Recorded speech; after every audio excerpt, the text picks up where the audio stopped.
I'm Seema Rao, Deputy Director and Chief Experience Officer of the Akron Art Museum. And I'm joined by...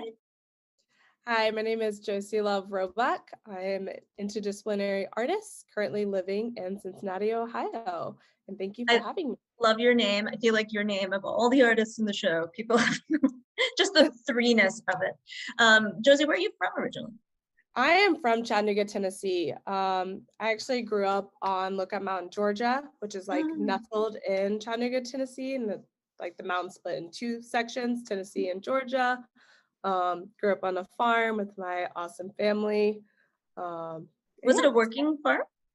No, my dad grew up on a farm on Stone Mountain, Alabama, and then I guess part of his life he just moved to Lookout Mountain, Georgia, and we had a farm where we had horses, cows, chickens. So I grew up riding horses, almost did barrel racing, and then I hit puberty and I was like, nope, I can't do this anymore, and I turned to soccer.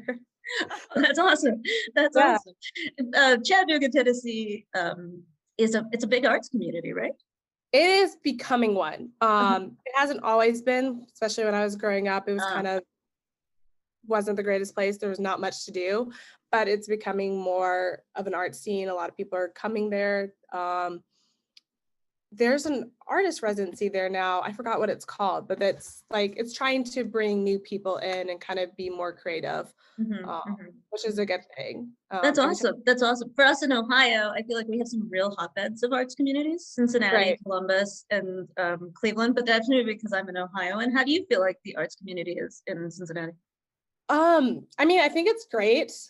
It's also been really weird because COVID has kind of put a damper on everything for me. So like before COVID happened, I was starting to get out and like go to artist talks and explore, go to the museums and like see all the murals downtown. But because of the lockdown, I feel like that has halted things because I've only been here for 3 years. So I feel like I'm still trying to find my way and people are still like, oh, you need to check this place out or you need to go see so-and-so. I mean, so I think it's better than my hometown for sure. But I haven't experienced. Ohioans like to hear that. We're like, yeah, it's interesting because the show has a lot of people, so we try to really lean in on regionalism, which we expansively call the state of Ohio plus the Rust Belt, and that's Detroit, Pittsburgh, Buffalo. And I think, Cincinnati is interesting because Northeast Ohio is so much more industrial than Cincinnati. There's so much more architecture. But it's also, I think, has these real pockets. And we talked to another artist who's in this series about his Cincinnati. So it's interesting to hear a little bit about your Cincinnati. Though it sounds like a lot of what you're doing is sitting at home making stuff. I think there's a work behind you, right? Yeah. So kind of can turn it a little bit. So it has two texts that actually go with it. That one says black with painted white, and the other one says white and it's painted black. Kind of turn, but if you can see that middle portrait, it actually sandwiches that wood cutout. And the piece is titled Assumptions. So it's kind of diving into like the majority of my work and talking about being biracial. A lot of people don't know, but I'm adopted by a white family. So like, talking about those experiences, what it's been like to be raised by a white family and kind of assumptions people have thrown on me based on my skin color or facial features and kind of going from there. Interesting. I want to talk more about that, but first I just want to say that one thing I think is really interesting to see it in space, because in the galleries, the two works we have, a lot of our patrons have said, oh, this looks so different digitally. Yes. They're like, yes, it does. That's why we want you to see real works of art. Right. And to see these, also that they're separate, that they're right now living in your apartment separately, but to just kind of underscore it, when they're installed, there'll be the words and then the people. I think there's two figures. Yeah, in the middle. So it would be the word and then the figure would cut out in the middle and then two words on either side. That to me, the materiality of your work is sort of fascinating. How long does it take to do something like the two works that are in our show? So I believe each of those pieces took roughly a month to create. It kind of depends on my work. It changes. Sometimes it could be really quick. It'd be 3 weeks, and then sometimes it could be over a year. I usually focus on one piece at a time because I have to just do it. That's how my brain works. I can't like multitask. But sometimes I do multitask, especially with those portraits because it's a triptych. So I was going back and forth because those are sharing my DNA statistics, and I felt like I needed to kind of communicate the same message that was said in one portrait with the other. So that was kind of hard for me, and so they roughly took a month each to complete. And when you say complete, like you were sewing those, right? I think we Yeah, should just say that. I hand sew, which I actually had to reteach myself to do in grad school. So I came in as a painter and then had a couple of critiques first semester. It went fine, but I wasn't happy. Like nothing was working for me. I was like, I need more. So I did purely just straight embroidery, try to figure out how my painting style could translate into that. And I was like, I'm still not happy with just using stitches. And that's where I started incorporating all these different mediums, which for me, it represents who I am as a person of color, someone who's biracial, someone who's raised by a white family, and all these experiences that make me who I am. So really reinforcing the human being and kind of our messy and chaotic path that we go on in life. That's wonderful. And the paint that's actually on it, but also the stitches are also painterly. Yes. So when you say, I mean, I had already known, obviously having researched you, that you started painting, but I think even a visitor who doesn't know can tell that the mixed media has some relationship to each other.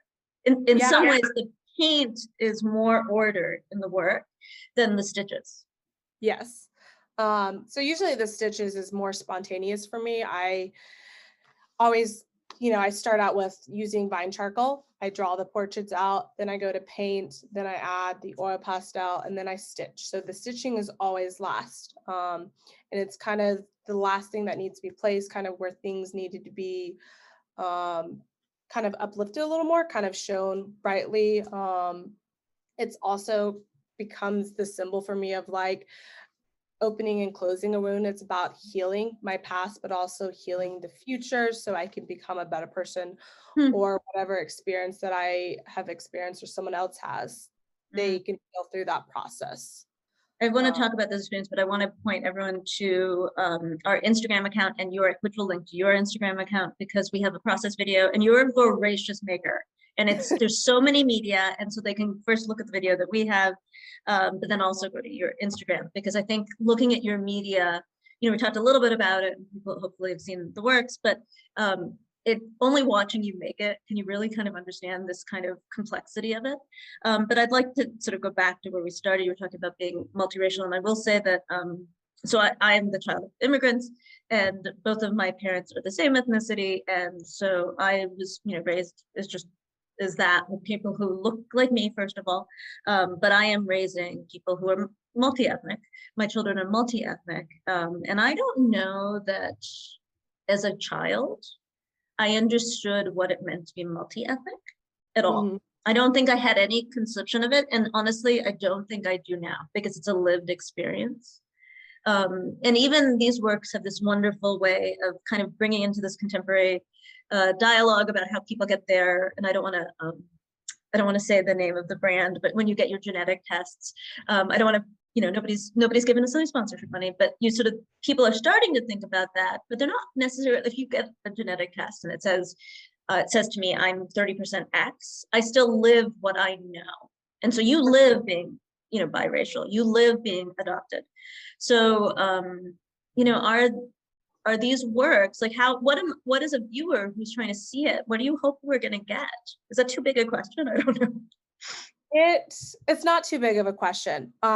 So each piece that I create has a different meaning. So the pieces that I have in the show, it's to hope that someone can look at me without looking at my skin color, without putting me into a category. I'm giving you all my DNA, but I'm trying to say I am more than that. I deserve more than your assumptions. I deserve more than you putting me under a microscope and saying, oh, based on your skin color, you are Black, you identify as being Black. Because I do claim being both halves. I claim being half white and half Black. And I've had a lot of people before I created that work, assumed I automatically was 100% Black, or I claimed being Black, which I do, but that's not all of me. And so I really wanted to create these pieces to share with my viewers that I am more than just my skin color. I deserve more than your assumptions. And we all deserve to be looked at with respect, not just based on what we look like, our skin colors. I want to underscore that word assumption, because it's really about telling me to stop assuming, not me, Seema, but me, the viewer. Yeah. Right. And I think, in looking sort of at some of the literature about people who are, multiracial or multi-ethnic, that what they find is that the face is what people assume, what you look like. And I really like it, because the works we have, if you look at them, and you don't look at the titles, because our titles are in a packet, right? You have to walk around. I don't know that you would look at the listing and think, oh, that's her. That's her. Like, I don't think that you actually, without the title, you make assumptions. Right. With the title, you question your assumptions. Yes. And I don't know if that was purposeful, but that's one of the things that I noticed. Another thing I've noticed about your works in general is that you have quite a lot of women that you is that my perception, or is that you depict a lot of women? I depict a lot of women.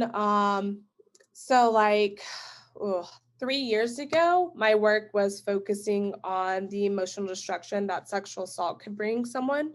And that was specifically through a woman's point of view and like their stories, what they've been through, and trying to show this is a true story, but this is also what the healing process could look like. So by tackling that subject matter, I think that trickled into my new subject matter. And it's always about storytelling for me. My work is storytelling. It's sharing typically my own experiences. I've recently started showing portraits of my mother or my father or my brother and kind of tying those experiences in. My new series that I'm currently working on, there will be more of my siblings in it. So I'm trying to incorporate others, but at the end of the day, it's about sharing my experiences, what it's been like to be biracial. And it kind of all falls into my racial imposter syndrome. So this feeling of not feeling whole and kind of finding wholeness through these specific experiences or these bodies of works. When you say not being whole, I feel like for some people that might not, they don't know what that means. Can you just say a little bit? So it's kind of complicated. Like, obviously I'm a whole person. I have feelings, all this stuff, but I have this sense where I cannot claim both of my halves. So I cannot claim being half Black or half white. I have this kind of sense of denial, which is typically all in your head. Sometimes it is society placing, those assumptions on you. But it's kind of being adopted by a white family. I've had to navigate, where do I fit in? Who will accept me? And that's kind of what I mean by feeling whole, is that I'm always searching for my belonging, my footing in this world. Because to some people, I sound too white and they don't accept me for being, biracial because of that. And just, it's kind of complicated. It's kind of hard to explain, but it's this feeling. No, I think you did a good job. I think you did a good job. You are kind of. I wonder, you sort of, we've talked a little bit about, we started talking about your media, now we're talking about meaning, but I think a little bit about the way that your works are even fragmented. One, I do think that there's a lot of, like the figures are looking at us in this work, but even in your other works, there's a lot of people who are sort of confronting assumptions, visually, formally, but then you also have like the works that we started talking about in your studio that it is physically fragmented. Is that a purposeful formal choice, or am I just reading into that? It is not purposeful, I would say. Sometimes I don't know. I wouldn't say I would purposely try to fragment. It depends. Again, it's always about the stories I'm trying to share. So sometimes, usually I'm trying to share trauma and then overcoming that trauma, but sometimes it's just the trauma. So I guess if it's more heavy on the trauma side, maybe that is the fragmented side showing. But I tried to kind of avoid that, but sometimes it just happens. You talked about stories a couple of times. Do you hope do you hope that we get the story you want to tell us, or do you want us to create our story? I want both. So usually my titles kind of clue my viewers in a little bit further on what I'm trying to share. But with my facial expressions, I want the viewer to hopefully place themselves within that piece. Take my place, experience your own stories or your own traumas that way, or maybe you feel what I have felt and maybe you can take that knowledge and try to change whatever experience I'm trying to share with the world.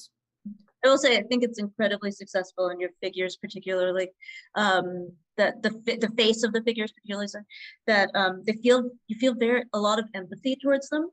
Mm-hmm. You know, I think a lot of our patrons have said they look into the eyes and the eyes just grab them. And the works that I've seen, sadly, these are the only two that I've seen in real life because of COVID, but you know, all the works that are on your Instagram, that I feel like I might know that person. You know, I look at them, I'm like, oh, that's so familiar. Or it seems like a human I would meet. Right. And so that's why I asked about the story, because I almost want to create my stories. Yeah. But I do love the textual aspect of your titles. Your titles are not untitled. So do the titles come first or the work, or where does that happen in the process? I have multiple ways of working. So sometimes I have a title in my head and I'm like, oh yes, I know exactly which piece I'm going to create from that. Or I have a specific experience and I'm like, oh yes, this is the piece that I'm going to create. And then the title comes after. I also write a lot of poetry and that sometimes accompanies a lot of my pieces. So sometimes I'll start with poetry and that will give me the idea of, oh, this is the piece that I need to create to go with that. So it's kind of, it just really depends. It's a part of your multimedia, right? Poetry is another media. Absolutely. Yeah. Yeah. Yeah. So our works are really small, but a lot of your works are huge. In the pictures, they're huge. So tell us about like how scale comes into the working in your process. So for the process video that you have and you will be sharing, that piece is Still We Rise. And that one I think is one of my largest pieces. I believe it's close to 10 feet tall. Might be exaggerating a little bit, but that one I really wanted to shout out. I was really angry by that piece. Not by the piece, but that experience that I was sharing, but also wanted to show how I was able to overcome that.